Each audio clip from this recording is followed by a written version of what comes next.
Sarah Plain and Tall. Chapter 5. The sheep made Sarah smile. She sank her fingers into their thick, coarse wool. She talked to them, running with the lambs, letting them suck on her fingers. She named them after her favorite aunts, Harriet and Mattie and Lou. She lay down in the field beside them and sang, "Summer is a coomin' in," her voice drifting over the meadow grasses, carried by the wind.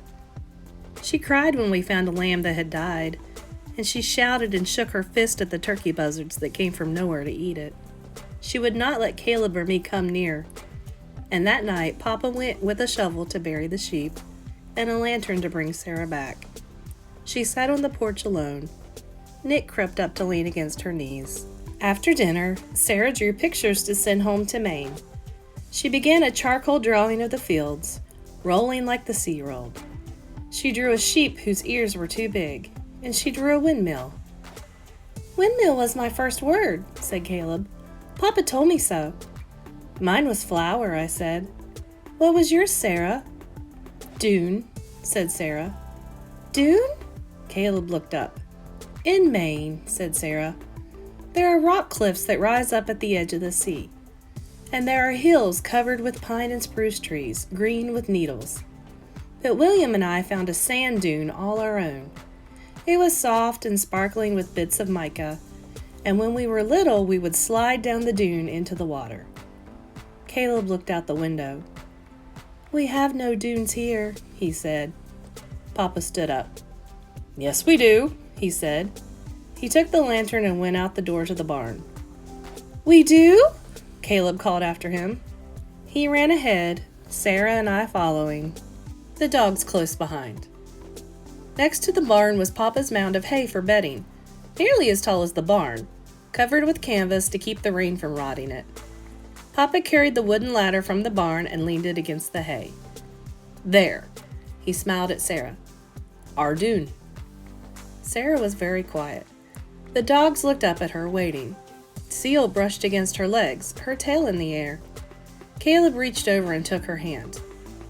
"It looks high up," he said. "Are you scared, Sarah?"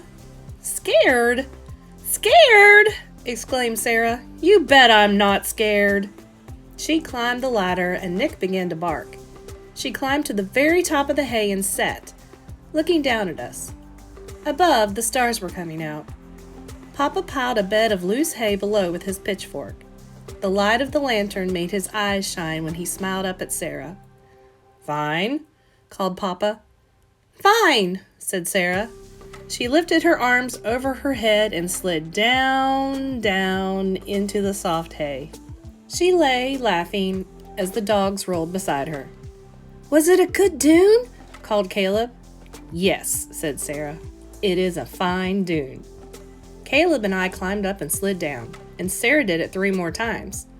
At last, Papa slid down too, as the sky grew darker and the stars blinked like fireflies. We were covered with hay and dust, and we sneezed. In the kitchen, Caleb and I washed in the big wooden tub, and Sarah drew more pictures to send to William. One was of Papa, his hair curly and full of hay. She drew Caleb sliding down the hay, his arms like Sarah's over his head. And she drew a picture of me in the tub, my hair long and straight and wet. She looked at her drawings of the fields for a long time. "Something is missing," she told Caleb. "Something." And she put it away. "Dear William," Sarah read to us by lantern light that night, "sliding down our dune of hay is almost as fine as sliding down the sand dunes into the sea." Caleb smiled at me across the table.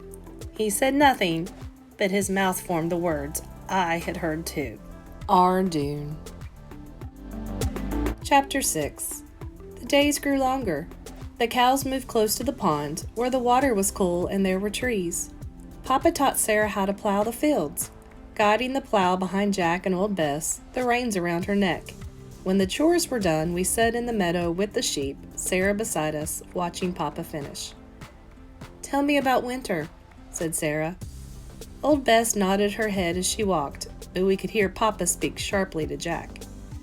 "Jack doesn't like work," said Caleb. "He wants to be here in the sweet grass with us." "I don't blame him," said Sarah.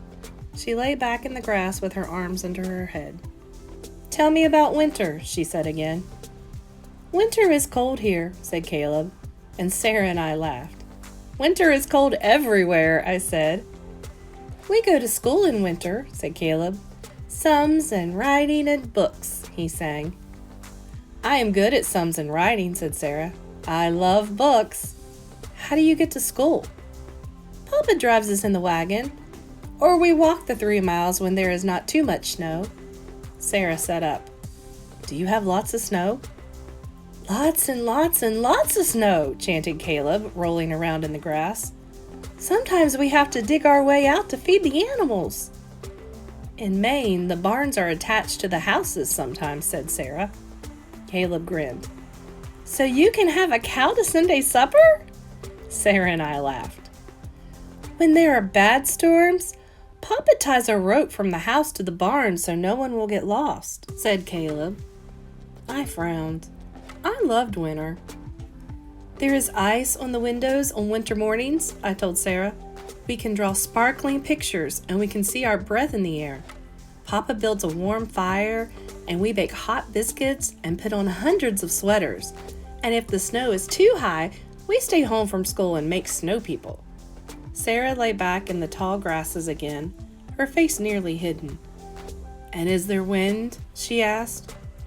"Do you like wind?" asked Caleb. "There is wind by the sea," said Sarah. "There is wind here," said Caleb happily. "It blows the snow and brings tumbleweeds and makes the sheep run. Wind and wind and wind." Caleb stood up and ran like the wind, and the sheep ran after him. Sarah and I watched him jumping over rocks and gullies, the sheep behind him, stiff-legged and fast. He circled the field, the sun making the top of his hair golden. He collapsed next to Sarah, and the lambs pushed their wet noses into us. "Hello, Lou," said Sarah, smiling. "Hello, Maddie." The sun rose higher, and Papa stopped to take off his hat and wipe his face with his sleeve. "I'm hot," said Sarah. "I can't wait for winter wind. Let's swim." "Swim where?" I asked her. "I can't swim," said Caleb. "Can't swim!" exclaimed Sarah. "I'll teach you in the cow pond." "That's for cows!" I cried. But Sarah had grabbed our hands and we were running through the fields, ducking under the fence to the far pond. "Shoo, cows!" said Sarah as the cows looked up, startled. She took off her dress and waded into the water in her petticoat. She dived suddenly and disappeared for a moment as Caleb and I watched. She came up laughing, her hair streaming free. Water beads set on her shoulders. She tried to teach us how to float. I sank like a bucket filled with water and came up sputtering. But Caleb lay on his back and learned how to blow streams of water, high in the air like a whale. The cows stood on the banks of the pond and stared and stopped their chewing. Water bugs circled us. "Is this like the sea?" asked Caleb. Sarah treaded water. "The sea is salt," said Sarah. "It stretches out as far as you can see. It gleams like the sun on glass. There are waves." "Like this?" asked Caleb, and he pushed a wave at Sarah, making her cough and laugh. "Yes," she said, "like that." I held my breath and floated at last, looking up into the sky, afraid to speak. Crows flew over, 3 in a row, and I could hear a killdeer in the field. We climbed the bank and dried ourselves and lay in the grass again. The cows watched, their eyes sad in their dinner plate faces. And I slept, dreaming a perfect dream. The fields had turned to a sea that gleamed like sun on glass, and Sarah was happy.